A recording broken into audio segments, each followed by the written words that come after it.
Final hour of America's Forum for this Friday with Miranda Kahn, J.D. Hayworth, and Miranda, the speeches keep on coming at CPAC. They do. Among them, one delivered by Sarah Palin that many say wasn't very Palin-esque. The former Alaska governor made waves when she said radical Islamists want to cut off President Obama's head. As she directed this comment directly to the president. Take a listen.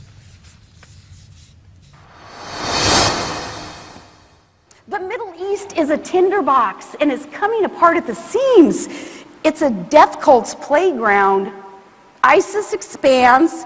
It takes back land that we just spilled our blood to secure, with their ultimate goal of a caliphate that extends from Baghdad to Damascus to Jerusalem itself.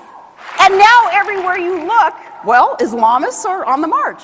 From Boko Haram selling schoolgirls as slaves, and ISIS crucifying Christians and burning the innocent alive in cages and beheading children, babies.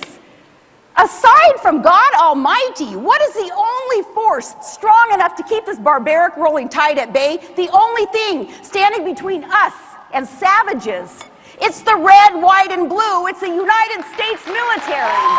We are in a long-term civilizational struggle against the forces of evil. Now, if we intend to beat them, we'd better get serious about victory.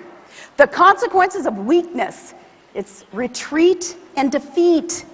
In the past, our leaders confronted evil with moral clarity, eliminated the fascists and the Nazis. They consigned communism to the dustbin of history. Make no mistake, radical Islam is just as dangerous as those ideologies. And Islamists now, they swear that they're going to bring the fight to our shores. ISIS threatens to raise its black flag over our White House. They told President Obama, "We will cut off your head in the White House." But our lead from behind president thinks that we can coexist with these genocidal thugs. He thinks the Islamic State isn't really Islamic.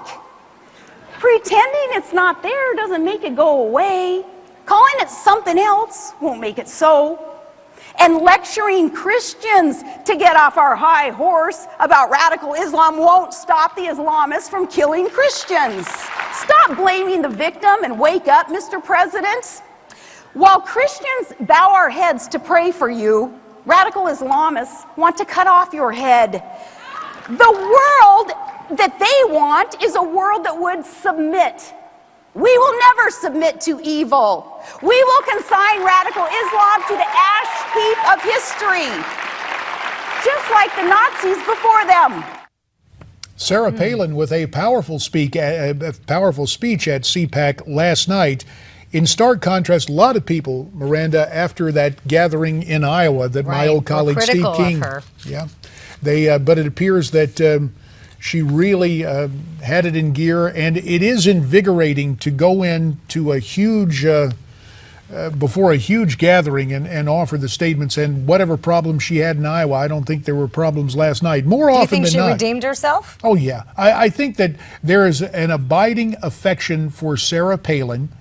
I don't know if she will ever be a candidate for public office again, but I think as a spokesperson, really among conservatives, she was the first to really get to use Twitter effectively, to use social media effectively, to answer with marvelous responses and rejoinders some of the policy absurdities of the left. And again, I think a measure of her effectiveness is just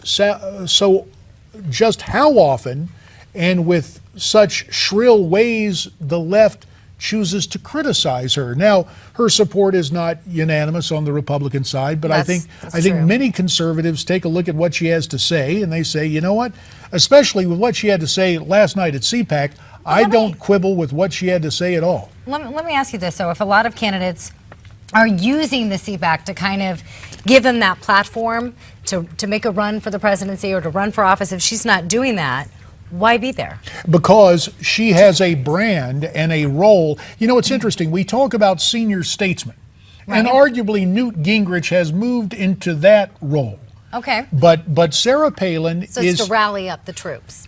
Sarah Palin is there as a conservative spokesman. Now, again, I don't know if she's going to run for office again, but heretofore, since resigning the governorship of Alaska after running with John McCain in 2008, she has become a leading conservative spokesman or spokeswoman, and she's not afraid to stand up and say what's on her mind. And we should point out there remains a very energized audience for her remarks, and it extends far beyond that vast convention hall there Even on the banks of SNL. the Potomac. Yeah, that's Even right. as Well, she showed up. made an appearance there, Although, right? The 40th if you anniversary. If you saw well, I tell you what, we'll finish that thought later. America's Forum rolls right on here on Newsmax TV.